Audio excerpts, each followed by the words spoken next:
30 वर्षों की सेवा पश्चात टीईटी का विधान कितना उचित है और यह अपमानजनक परीक्षा पर प्रतिबंध लगाया जाए, इसके लिए माननीय प्रधानमंत्री जी एवं माननीय मुख्यमंत्री महोदय से हस्तक्षेप की मांग की गई है। इसको दृष्टिगत रखते हुए देश और प्रदेश के अध्यापक शिक्षक संयुक्त मोर्चा सिरमौर ने आज दिनांक 11 अप्रैल को मोर्चे के संयोजक वेद पानी पांडे अजय सोनी के नेतृत्व में ज्ञापन सौंपा। ज्ञापन कार्यक्रम में जयप्रकाश नारायण द्विवेदी, धीरज नामदेव, गोविंद विंद, वेदनाथ चौधरी, राजेंद्र सिंह, जगन्नाथ कोरी, दिनेश गौतम, रमाकांत अग्निहोत्री, दुर्गा सुरेंद्र सिंह, कपिल सिंह, सुशील साकेत, शिक्षक प्रजापति जी सहित सैकड़ों की संख्या में शिक्षक साथी मौजूद रहे। नमस्कार, आप देख रहे हैं नेशनल टीवी। बिनवारा से वीरेंद्र मिश्रा। आज हम तहसील सिरमौर में उपस्थित, हमारे बीच में नायब तहसीलदार लाला सिंह जी हैं। आज शिक्षक संघ द्वारा ज्ञापन मध्य प्रदेश शासन के लिए सौंपा जा रहा है। देखिए, ये टीईटी कौन सा वायरस आ गया है जिसमें तमाम शिक्षा जगत में भौचाल मचा हुआ है। आइए, क्या ज्ञापन दिया गया है, कितनी परीक्षाएं शिक्षक को देनी होगी।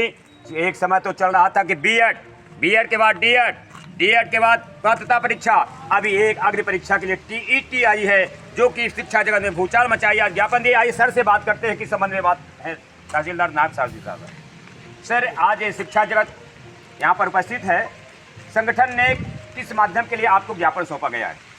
मुझे जो इस ज्ञापन आज दिया गया है, तो इस ज्ञापन मुख्यमंत्री के नाम से, माननीय प्रधानमंत्री जी के नाम से ज्ञापन सौंपा गया है, जिसमें अभी भी परीक्षा पात्रता के संबंध में ज्ञापन सौंपा गया है कि हम लोगों को परीक्षा दोबारा न लिया जाए। बिना परीक्षा इतने साल की नौकरी कर चुके हैं तो हम उसी स्तर में रहें, क्योंकि अब बार दोबारा टेस्ट लेंगे तो उसमें दिक्कत होगी एक अव्यवहारिक रूप से। इसलिए जो है कि इसके ज्ञापन के आवेदन पत्र दिए, ज्ञापन दिए हैं। मैं मूलतः माननीय मुख्यमंत्री महोदय की ओर और प्रधानमंत्री महोदय की ओर प्रेषित करवा दूंगा। सर, जैसे ज्ञापन में कहा गया कि 60% कम से कम अंक आने होंगे, यदि जिसके अंक नहीं होंगे तो हाथ धोकर के उसको घर में बैठना होगा। तो क्या शिक्षा जगत के लिए ही शासन है? अन्य विभागों में भी तो ऐसे लोग हैं जिनकी परीक्षा होना अनिवार्य होती है। इसके संबंध में क्या कुछ सर कहेंगे आप? ये शासन संबंधित है, अपने स्तर का ये कोई इसमें नहीं किया जा सकता है। शासन स्तर का निर्णय शासन। आइए बात करते हैं शिक्षक जगत से। सर का हो गया। सर, शुभ नाम क्या लिखते हैं सर आप? किस बात को लेकर के आज आप लोगों ने यहाँ पर ज्ञापन सौंपे हैं? ये भारत सरकार और उसके जो मतलब हमारे न्यायिक क्षेत्र से सर्वोच्च न्यायालय से जो एक आदेश हुआ है टीटी के संबंध में, पात्रता परीक्षा के संबंध में, तो लगभग 30 वर्षों के सेवा के बाद ये पूर्ण रूपेण अव्यवहारिक है। लगभग समय के साथ हर चीज़ परिवर्तित है। जो लोग सेवानिवृत्त होने वाले हैं, ऐसी स्थिति में परीक्षा पूर्ण रूपेण अव्यवहारिक है। और मेरा मानना ये है कि ये एक द्वयम नीति है।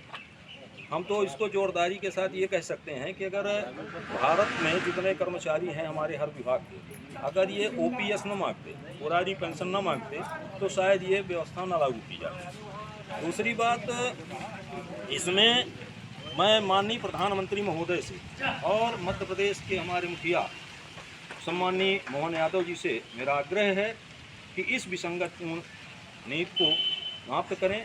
और इस तरह परीक्षा, भाई शिक्षा विभाग की ठीक है तो बहुत विभाग, लगभग भारत में जितने विभाग हैं, और उसमें सभी, चाहे वो न्यायिक हो चाहे प्रशासनिक हो, हमें तो नहीं लगता कि 20-20, 25-25, 30-30 वर्ष सेवा के बाद कोई उनके लिए पुनः परीक्षा हो। ये किसी मामले में कहीं भी न्याय संगत नहीं दिख रही है। तो मेरा निवेदन है कि इस तरह जो मतलब शिक्षकों को परेशान करने के लिए या कि उनको मूल जो उनका उद्देश्य है उसके भटकाने के लिए इस तरह नीति को समाप्त करें। और उचित है कि इसके लिए हमारा पक्ष माननीय सर्वोच्च न्यायालय में रखें, ऐसी मेरी मंशा है। ये हम सब शिक्षकों की मंशा है। और ये आज ज्ञापन का जो कार्यक्रम है समूचे पूरे मध्य प्रदेश में आज का ये समय नियत किया गया है, और इसी उद्देश्य से हम लोग यहाँ आए। यदि मान लीजिए शासन आप लोगों के ज्ञापन का मान्य जो दिया है नहीं मानता है, तो उसके लिए आप लोग क्या करने की रणनीति योजना बना रखते हैं?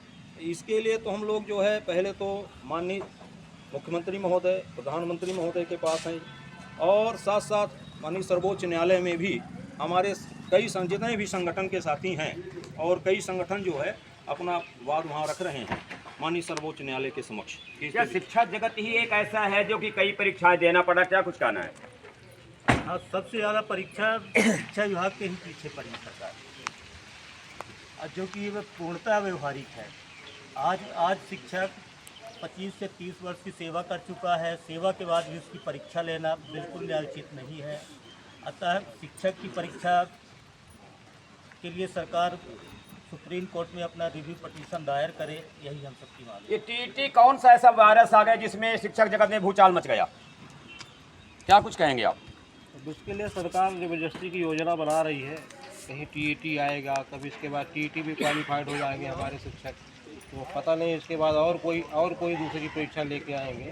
शासन का मुख्य उद्देश्य है कि हम इनको ओपीएस नहीं देंगे, और इसी कारण इनने जो है तो इस तरह की बहुत सारी बातें सामने ला रही है। अभी हम लोगों ने ज्ञापन दिया, डीएड किया, डीएड के बाद बीएड किया।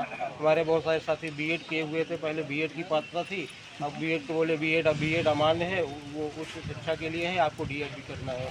हमारे बहुत सारे शिक्षक साथियों ने डीएड भी किया है। तो ये परीक्षाएँ तो हमारे विभाग में पता नहीं क्या सोच के बार बार परीक्षा ही करा रहे हैं, बस हो गया। इसके अलावा कुछ आगे की बात जब आती है, जब इनको लगता है कि शिक्षक जो है तो कुछ मांग कर रहा है, तो एक ये नई